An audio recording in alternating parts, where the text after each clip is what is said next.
Hi guys! Magandang hapon sa inyong lahat. I am Churugas Mama sa Greek Channel, a faith healer, also a tarot reader. So ngayong hapon na to, talakayan natin, no? Dahil marami nagre-request, alamin natin at bulubugin natin kung sino at kung ano ang kinalaman o ano man yung bagay na masasagap natin sa energy ni Ramil Madriaga. No? Sino nga ba siya? Ano man yung bagay na ating masagap at pahagilap natin sa kanya? So, tuklasin natin yan. Nandala ba kayo, guys? So, don't forget to like and subscribe my channel and hit notification bell for more videos update. Daragos, maraming salamat po sa mga walang sawa pag-support sa aking channel. Lalo-lalo nang skip ng ads na way pagpalain kayo ng Diyos at may kapal. Siksik, umabaw ni biyayang manang-balik sa inyo. Then, of course, guys, don't forget to subscribe my second channel. No, subscribe niyo sa akin second channel para updated kayo sa mga videos dahil mag-upload din tayo doon sa kabilang channel. Ano man yung bagay na ating kailangan malaman. No? So guys, let's see. Ages Privilege Give Information, no, para sa ating para kay Ramil Madriaga na tong reading na to. So guys, this is something an urgent pasilip. No, urgent pasilip to. So let's watch this. So let's see. Ages Privilege Give Information pa.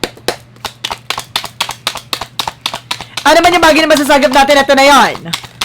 So, there's a Four of Cups. Now, this is something kind of confusion. May mga bagay dito parang may over sa kanya. No? Pero naguguluhan siya. No? Parang bagay na kailangan pag-isipang mabuti. No? Let's see. And kung there's something, guys, with the lovers. There's something connection about sa pagrelasyon. No? May tungkol about sa relasyon, pag-ibig. No? Or there's something a relationship. Oh my God. Baka may asawa to. No? Let's see. And there's another cups. Now, there's something an offer pagdating sa kanya. No, there's an apology. No, coming in. Pagdating sa kanya, there's something a messages. Makakatanggap siya ng mga bisita. So, kailangan mag-ingat, no? No, may mga bumibisita sa kanya at information. So, let's see additional messages. So, there's something, guys, with a Four of Swords. So, there's something an intuition. So, kailangan niya makinig sa gut feeling niya. At the same time, no, kailangan niya mas maging maingat, no? Alisin niya yung takot at alinlangan at pangamba niya. So, there's something, guys, with a Ten of Cups, with a happiness, no? Magiging masaya at magiging maligaya yung family niya dito. Na may mga bagay na maaring magbigay ng kaliwanagan. There's something creation with a, nakita niya yan na parang may rainbow, no? Parang meron ditong tungkol sa family na maaring manunumbalik, no? Yung pag-asa ng kanyang pamilya. O maaring may tungkol dito sa kanya na maaring gagaang ang kanyang sistensya. Okay. There's something, tama ba? Sistensya? Kumbaga, sintensya. Sorry, guys. No, sintensya. So, there's an Eight of Swords. There's a lot of negativities around. Ibig sabihin, napapalibutan siya ng toxic and negative. No? Let's see. Now, what is the Four of Cups? Now, there's something, guys, with the Eight of Cups. Something ang moving forward, no? Meron ditong hindi maka-recover at maka-get over. No? Parang talagang ino-offeran siya ng kung ano-ano. No? Para tumalikod, tumaliwas, no? Sa kanyang mga sinasabi. Something fishy. What is the Lovers? Reference with the Hermit card. No, may mga bagay na matutuklasan tungkol sa asawa o tungkol sa relasyon, no, with the lovers. Ibig sabihin dito, there's something connection. No, mayroong bagay na maaring mabulgar, malaman. What is the Knight of Cups? There's something a Four of Wands. No, there's something an offer sa kanya dito. No, meron ditong offer sa kanya. No, maaring may over sa kanya na tumistigo or maaring may over sa kanya dito na kumbaga magbigay ng information. Mayroon nag-offer sa kanya dito. At the same time with the other side, no, maaring kumbaga gumaang ang kanyang sintensya at makalaya din siya with the Four of Wands. Homecoming, family gathering, something like that. No, what is the Four of Swords? The Four of Swords represent with the Knight of Pentacles, being security, no? Kumbaga, meron talagang offer sa kanya dito na maraming pera sa lapi, no? Para lang, kumbaga, tumalikod dahil tinatakot ata siya. What is the Ten of Cups? Represent, guys, with the Sun card, maaaring maging maganda ang resulta. Ibig sabihin, safe naman ang family nito. Sinecure talaga yung family, ha, in fairness. No? Para walang maging, parang blackmail, ganon. What is the Eight of Swords? Revisit with the temperance, something of perfect timing. So, lahat ng bagay na to nasa tamang panahon at pagkakataon. No, dahil ito na yung panahon at pagkakataon para makalaya sa toxic na mundo. Sitwasyon. What is the Four of Cups and the Eight of Cups? Represent with the Tower moment. There's something a major changes. Malaking pagbabago na magaganap sa situations niya. No, makakalaya siya. No? Etong Madriaga na to, maaaring makalis siya. Makalaya siya dito dahil gagang sentensya niya gawa ng maaaring tumistigo siya. No? Magbigay siya ng information na para malaman din na parang inipit siya dito eh. I feel something inipit siya. Kaya siya nakulong. No? Dahil inunahan siya. No, baka meron siyang ilaglag ganon. So inunahan siya kaya siya nakulong. So sa madaling salita iniwan siya sa ere dito. Let's see. So there's something guys with that's sabi naman. So protection. Meron dito kailangan proteksyonan. No, may mga bagay na kailangan ingatan dito. So kaya baka may lumabas na issue, no? Tungkol dito sa related sa kanya. No, kailangan kumbaga may mga bagay siya dito na parang iingatan din. Now, there's a page of Sword being a spy and looking, watching. Talaga sinasabi ko, di ba? Meron ditong may nag-offer sa kanya, no? Na, na para magbigay na wag tumistigo, wag parang tumaliwas, no? Sa mga information, na pero buong kanyang loob, no? What is the Four of Swords? There's the Nine of Pentacles. So, there's an Empress card. A revert, retreat, disconnect from the world. No? Talagang makakalaya sa sitwasyon niya. Ibig sabihin dito, makakalaya talaga siya. No? Makakalis siya. Let's see additional messages. Represent guys with the world. No, this is something success, no? Maaaring magtatagumpay siya. Maging na maliliwanagan siya, no? Bibilis ang takbo ng kanyang kaso, no? Maaaring meron ditong susubukan tumakas din at the same time. No, kasi nito ituturo niya sa subukan tumakas. Now, let's see. Additional messages tayo, no, for the outcome. So, there's a Three of Swords. There's something faint, third party. So, maaaring, etong tao na nag-offer na to ay may tungkol konektado talaga sa kanya. Maaaring may relasyon sila noon. O maaaring, there's something na parang alam nito, no, ni Ramil Madriaga, lahat ng mga, kumbaga, information about sa family ng tao na yon, no? Sino ba yung, kumbaga, kanino ba siya magtitistigo, di ba, sa kabila, no? Doon sa mga Duterte, something like that. Na mayroon siyang alam doon, no? Now, let's see. Kapag lumabas yung death card dito, para kumbaga sinasabi, pinagtatangkaan yung buhay niya, ha? Pag lumabas yung death card. So, there's a 2 pentacle with a balance. So, kailangan niya lang maging balance, physically, mentally, emotionally. No, timbangin niya lang yung mga bagay makakatulong sa kanya. No, there's a 2 votes by choices, 'di ba? No, may mga offer dito na maaring kumbaga meron siya pinag-iingatan, no? Kumbaga meron siya ditong kailangan na magdesisyon. Now, there's a King of Wands, something ambition. Unti-unti rin daw dito lalabas ang katotohanan, no? Talagang kumbaga kaya pala daw 'to ginawa, no? Talagang lalabas dito dahil merong related about sa traidor. No, tatraidorin kasi talaga, no, ang administrasyon ng ni PBBM daw doon. No, talagang may related at konektado daw talaga. No, parang pinapakita dito na maaring kumbaga siya ang magbibigay ng kaliwanagan. No, kung sino ba talagang kinalaman. Yung parang siya yung ginagawang kumbaga ginagawa kasi si PBBM, di ba, ng mga Duterte na yan na siya daw yung mastermind, which is hindi. No, siya magpapatunay, si Ramil Madriaga. Malalaman ako sino yung mastermind. No, siya ang mayroong pinakamatinding may hawak na ebidensya. No, there is something guys with the justice. Makukuha yung justice. No, hustisya. No, maaaring alam mo kaya di siya pinakulong talaga. No, kasi para mawalan, para mapilayan sila, para hindi kumanta, hindi makapagsalita ganon. Naunahan nila. Let's see. And there's a 3 of Pentacles sa the Devil card. See? There's something a plan. No, may plano na hindi maganda tungkol sa kanya dito. No, mag-ingat din, no, sa mga nakakasalamuhan nito ni Ramil Madriaga. Mag-ingat siya sa mga nasa paligid niya. Parang binabalakan siya sa loob ng selda. No, mag-ingat po siya kung nasa loob siya ng selda. Mag-ingat siya dahil binabalakan siya doon. No, with the devil energy and the 3 of Pentacles. Ni 3 of Pentacles, something collaborations, connections, and the devil card something toxic or negative, no? So there's something guys, let's see. Alamin natin, ano man yung bagay na maaring mahagila pa natin sa kanya. No, ano yung konektado niya kay Sarah Dia. Now, let's see. Anong konektado niya? There's something a Nine of Wands. And there's a Star card. No, may mga bagay na parang ipinangako. No, sa kanya dito. No, pero napako. Nine of Pentacles in reverse na parang, kumbaga merong ibinigay o meron siyang pinangako dito pero hindi niya tinupad. No, there's, may partnership talaga sila. No, meron silang kaugnayan, dalawa talaga. No, may connection talaga sila. No, it's either a partnership for a business or for something na yun nga yung nangyari, ginawa nila, o may partnership with the love. There's something really, or kumbaga partnership or with a relationship ba? No, tukuyin natin pa yan, na malalaman yan. Nakita niyo yun, no? Ayan, no, partnership, diba? Meron talaga silang partnership. No? Kumbaga, alam mo yung parang, pera na naging bato pa. Ganun yung nangyari sa kanya dito. But there's a Ten of Wands, no? Babaligtad siya dito. Babaligtad na parang, kumbaga lahat ng mga ebidensya ilalabas niya, lahat ng mga information ilalabas niya dito. Kasi parang iniwan siya sa ere. So, let's see. Additional messages. Ano pa yung mga bagay na masasagap dito, no? Ano yung mga bagay na mabubulgar pa niya? And there's a Five of Wands. So, there's something a complication. No? May mga bagay na maaring, kabaga, meron mga bagay na nagbigay komplikasyon. And there's a, tungkol sa corruption. Ito yung issue.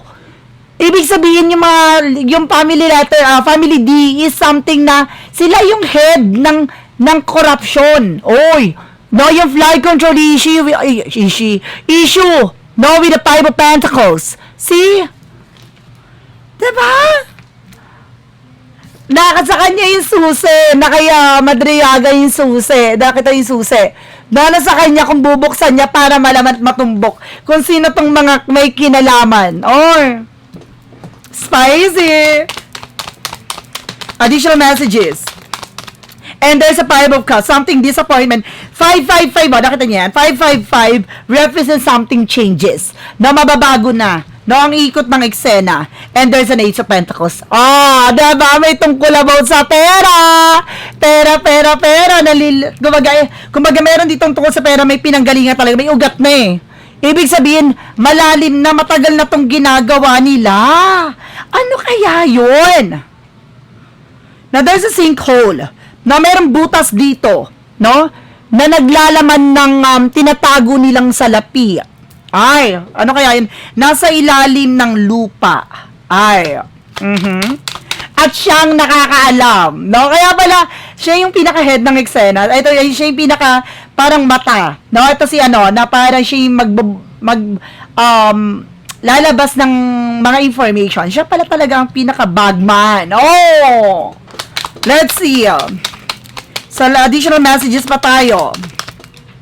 And there's a King of Pentacles security. Ito yung namalabas kanina pa, di ba? Kanina may pumitik din na King. Hindi ko lang inano talaga. King of Pentacles something na parang matanda ang may hawak ng pera. Ibig sabihin dito, no? Siyang mayroong talagang utak. The Ace of Wands. Utak. No? Ng korupsyon. Itong matandang lalaki na to. Siya talaga ang may pulot-tulo ng lahat. Ay. I feel something dati itong president. Diba? So, let's see. No? Additional messages. And there's a Six of Cups. Now, this is something of red with a Knight of Swords. So, meron ditong isang kaibigan o malapit sa kanya na maaaring nade-depress na. O baka itong kaibigan niya na to na-stress na dahil siya ang maglalabas ng katotohanan laban sa kanya. No? Now, let's see additional messages. There's a Seven of Cups. Now, there's something a Queen of Cups. Now, there's a Seven of Cups. Now, Seven of Cups, something confusion. No, maaring meron ditong bagay na marami pang malalaman, no? Magulo pa sa sitwasyon. Pero there's something Emperor na parang very na parang very controlling. No, with the Queen of Cups, na babae na gustong magkaroon ng corona, charis. Nakita niyo yan? No, parang susuko dito, parang magta-time out. Kasi meron taong may hawak ng alas eh. Nakita mo yan? Diba? Merong may hawak ng alas dito. No, parang sa chest yan eh, no? Pag ginalaw niya yon, yun na, kuha na lahat, no? So, let's see, additional messages. Siya yung pinaka may hawak. No, pag ginalaw niya yung baso, alam na. Now, and there's a Six of Wands for victory. Magtatagumpay ito, no? Magtatagumpay siya at malalaman na itong babae na nagko-control ng pera at lahat, no? Very greedy. No? So let's see, sino pa yung mga bagay o sino pa yung mga taong related o maaring kailangan malaman na konektado sa corruption sa loob ng Senado. No, alamin natin. O maaring sa loob ng ng administrasyon, ganon. So there's a 9 of cups, no? And the strength card. Ay, may nagbabalat kayo, no? Meron dito nagbabalat kayo malapit kay kay PBBM. Now, and there's something guys with the 8 of pentacles, no? Kumbaga nandun pa, nagtatrabaho pa, no? There's a working. And there's an Ace of Cups, no? Pero may ipit din to. Dahil may ipit din tong tao na to na related sa kanya. Gusto ko malaman kung babae o lalaki. No? Maaring maingit. Babae. Babae to. No? Na maaring malapit o maaring nasa paligid lang. No? Nakita niyo yan, there's a 2 of swords na parang nanggugulo pa sa eksena. Ay! Kilala ko to. Kalagang malapit sa kanya to. Kumbaga, malapit na konektado sa kanya, no, kay PBBM, dahil itong tao na to ay nasa paligid pa, nasa loob pa, nagtatrabaho pa, no? Babae siya. Babae. Oh, alam niyo na, babae. Oh, let's see. So guys, let's see what is additional messages with the shadow work of Azenual. Oh, konektado rin siya doon. Ay, meron din to nalalaman pala si Ramil Madriaga tungkol doon sa babae na yan. What is your shadow work? So, there's something divine juggling. Ay, there's a progress. So, pinapakita na master different aspect of yourself, both light and dark, no? Kumbaga, hindi sa lahat ng parte ng buhay niya nasa madilim na parte. There's a light. No, ito na yung bagay na magliliwanag sa lahat. No, there's a juggling. Na talagang inaano na eh. No, kumbaga, nagkakaroon na ng intense moment, no? There's a progress. No, dadaloy ng progreso. Let's see, there's a clarifier for a life situation. Ay, very intense to ha. Pasabog tong mga reading natin ngayon ha.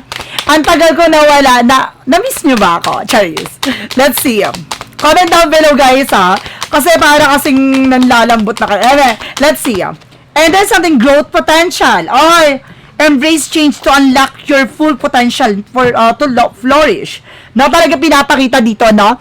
Na kumbaga tanggapin na itong pagbabago na to, siya ang magbubukas, no, unlock, na magbubukas ng potensyal para para malaman, no, ang lahat ng may kinalaman. Ganun. What is a what lies beneath? Talaga siya yung susi sa lahat. Ibig sabihin, alam niya lahat ng ganap. Ingatan yan, ha? Ingatan po si Ramil Madriaga. Guys, ingatan yan. And of course, kung nakarating to kay BBM, no? Ingatan po, no? I-secure po siya. And there's a don't want to hear it. No, may mga bagay na parang ayaw niyang marinig. No, meron siya ditong parang, kumbaga there's a destroyed. No? No, siya yung sisira, no? Ng tao na yon. O parang talagang, siya yung parang, there's a pack up. No, talagang alam na tinanatado, sinira, gano'n. Parang salamin yan eh. Pag nabasag, no, hindi na mababalik yung tiwala. No, parang sinira yung tiwala nito. No, parang, imbis na loyal to sa kanya, sinira. No, nalaman kasi na parang nilaglag siya, gano'n. Or parang gumawa ng eksena para makulong siya, gano'n. And this is destroyed. No, siya rin ang sisira. No, at itong babae na to, ayaw niya marinig ang katotohanan. No, magugulantang siya sa mga bubulabugi na eksena. So guys, magkaaram pa tayo ng kumbaga connection nito or something na parang extended reading. No, extended gabay, extended pasilip ni Ramil Madriaga. No, tutuklasin pa natin to at bubulabugi natin. So guys, dito sa baybayan niya, mantabayanan nyo dahil baka mag-upload tayo nito dito sa account natin sa second channel natin. Oh, antabay kayo. So guys, maraming salamat po. This is something an urgent pasilip, no? Para kay Ramil Madriaga. Maraming salamat po. Don't forget to like and subscribe my channel and hit the question bell for more videos update. Then of course guys, maraming salamat po sa mga walang sawang pag-support sa aking channel. Lalo na ang skip ng ads na way pagpalain kayo ng Diyos at makeup palsiksik digdigaguma po na biyayang manang balik sa inyo. And of course, guys, pakishare ng aking video sa anumang uri ng social media platforms. At the same time, guys, no, paki-follow na rin po ako sa aking second channel. Then, of course, follow na rin ako sa aking FB page. Diba? May Taylor Maya sa ganda para updated guys sa mga chika at mga bagay na i-upload natin. Ano pang bagay mabubulabog. So, guys, maraming salamat po. And see you the next video. Bye-bye. And bye-bye.